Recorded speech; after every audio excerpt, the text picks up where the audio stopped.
اعوذ باللہ من الشیطان الرجیم بسم اللہ الرحمن الرحیم۔ سورہ نمل آیت نمبر 41 میں اللہ تعالیٰ فرماتے ہیں، سلیمان علیہ السلام نے کہا ملکہ کے لیے اس کے تخت کی صورت بدل دو، دیکھیں کہ وہ عقل رکھتی ہے یا نہیں، کیا وہ ان میں سے ہے جو عقل نہیں رکھتے۔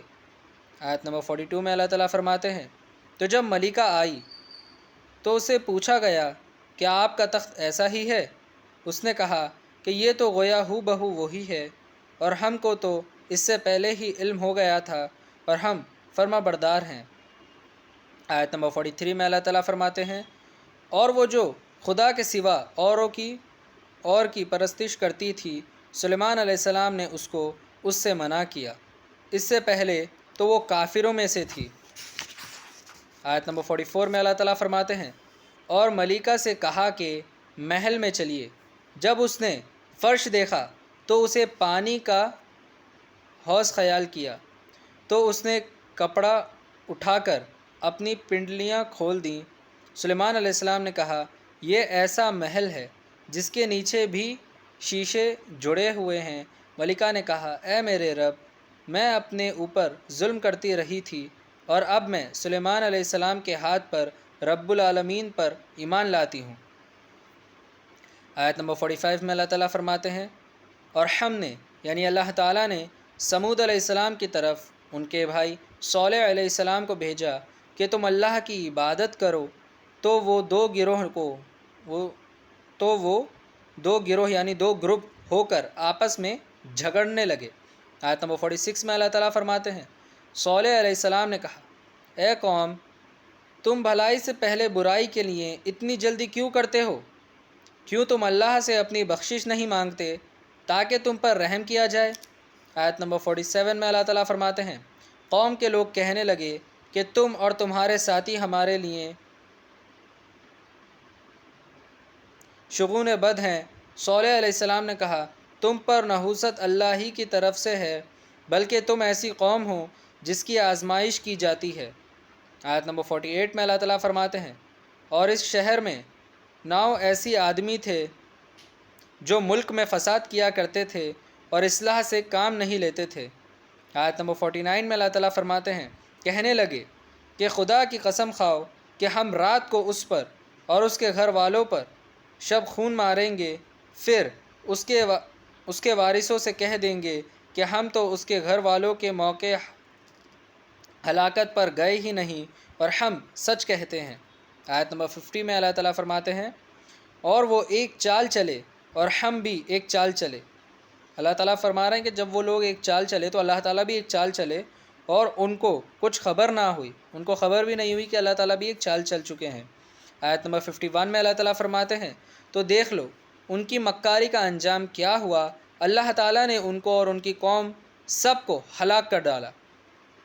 تو اللہ تعالیٰ کہہ رہے ہیں کہ دیکھ لو ان کی مکاری کا انجام کیا ہوا، اللہ تعالیٰ نے ان کو اور ان کی پوری قوم کو ہلاک ہی کر دیا، ختم ہی کر دیا۔ آیت نمبر 52 میں اللہ تعالیٰ فرماتے ہیں، اب یہ ان کے گھر ان کے ظلم کے سبب ویران پڑے ہیں۔ اب ان کے جو گھر ہیں ان کے ظلم کی وجہ سے پورے ویران پڑے ہوئے ہیں، اس میں عقل مند لوگوں کے لیے بڑی عبرت ہے۔ آیت نمبر 53 میں اللہ تعالیٰ فرماتے ہیں، اور اللہ تعالیٰ نے ان کو نجات دی جو ایمان لے آئے اور تقوی اختیار کیا۔ آیت نمبر 54 میں اللہ تعالیٰ فرماتے ہیں، اور لوط علیہ السلام کو یاد کرو جب انہوں نے اپنی قوم سے کہا کہ تم بے حیائی کے کام کیوں کرتے ہو اور تم دیکھتے رہے ہو۔ آیت نمبر 55 میں اللہ تعالیٰ فرماتے ہیں، لوط علیہ السلام نے کہا، کیا تم عورتوں کو چھوڑ کر لذت حاصل کرنے کے لیے مردوں کی طرف مائل ہوتے ہو؟ حقیقت یہ ہے کہ تم احمق لوگ ہو۔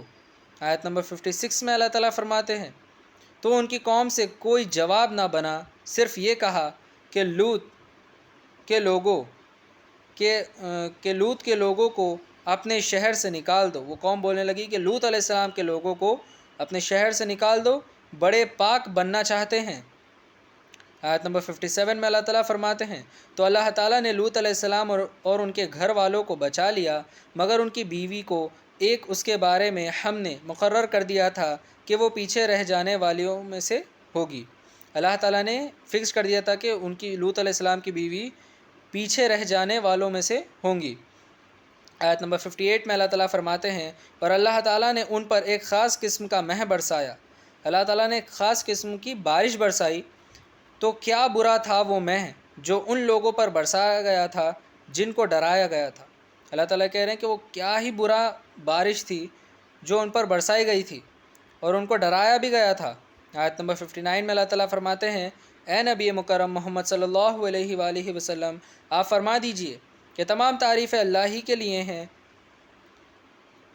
اللہ ہی کے لیے ذبح ہیں، اس کے بندوں پر سلام ہو جن کو اس نے چن لیا ہے، کیا اللہ بہتر ہے یا وہ جن کو اللہ کا شریک بناتے ہیں۔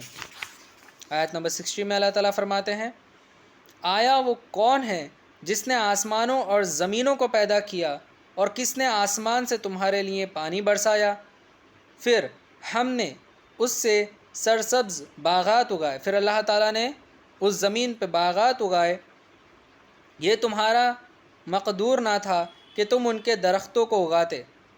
اللہ تعالیٰ کہہ رہے ہیں کہ یہ تمہارے ہاتھ میں نہیں تھا، کہ تمہارے بس میں نہیں تھا کہ تم اس درختوں کو اگا سکتے، مطلب وہ پیڑوں کو اگا سکتے، تو کیا اللہ کے ساتھ کوئی اور معبود ہے؟ بلکہ یہ ایسے لوگ ہیں جو راستے سے الگ ہو رہے ہیں۔ صدق اللہ العظیم و صدق مولانا رسولہ الکریم۔